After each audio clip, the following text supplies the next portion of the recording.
We're building an awesome recording studio, like the first real recording studio the city's ever had, and you know, we're keeping it for ourselves and for people that you know we like, that are great bands that don't have any money to come in, you know, and they can come in, and it's a real small fee, you know, because we made so many records in New York and Los Angeles, you know, and then we just felt like, wow, it's so expensive.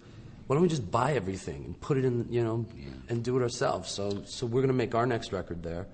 And, you know, we've been lucky enough to work in the best studios in the world, you know, here in Los Angeles. And so we learned a lot from those people. So we drew from all their experience. And now it's going to be a place where artists and the music industry, the budgets keep shrinking and shrinking. So, like, I'm amazed at, like, the young kids that are coming up now, how good they can make a record in their bedroom. You know, because they don't have the money to make records, like, you know.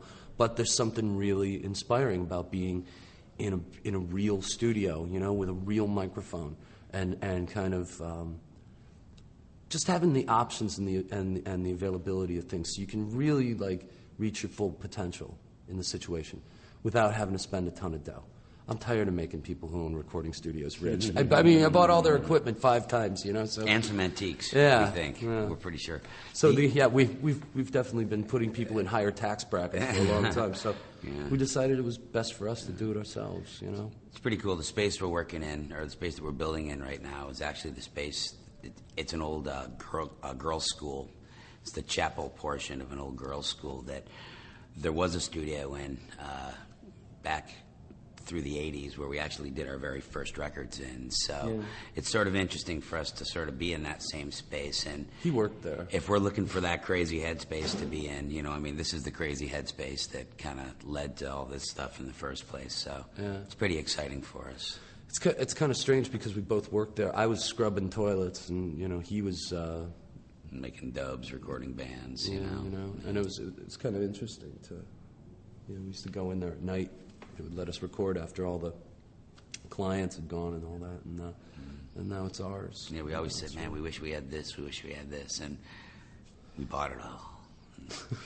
Now we're putting it all in, and so it's going to be the way that we thought it could be, and so this is a great thing. Yeah, it's like, and I like the idea that I like about it is I never expect to make a dime off it. No, you know, because it's like, you know, unless you're in LA or something, it's like, all I want to do is pay the kids that work there and keep the lights on, and that's it. And we still have our day job, so we can you know, and we pass the savings along to the artists.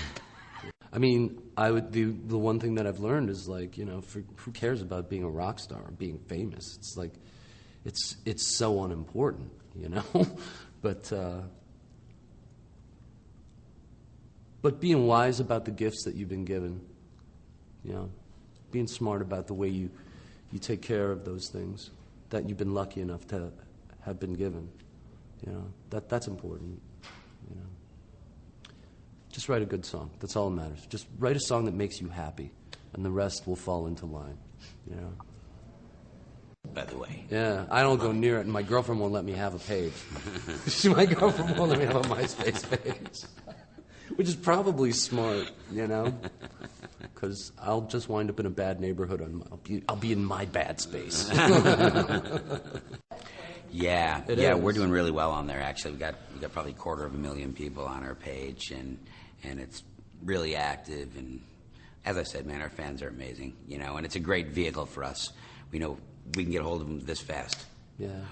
You know what? Excuse me. We probably have about 220,000 fans and about 30,000 just weirdo porno outlets that have somehow gotten themselves on our website.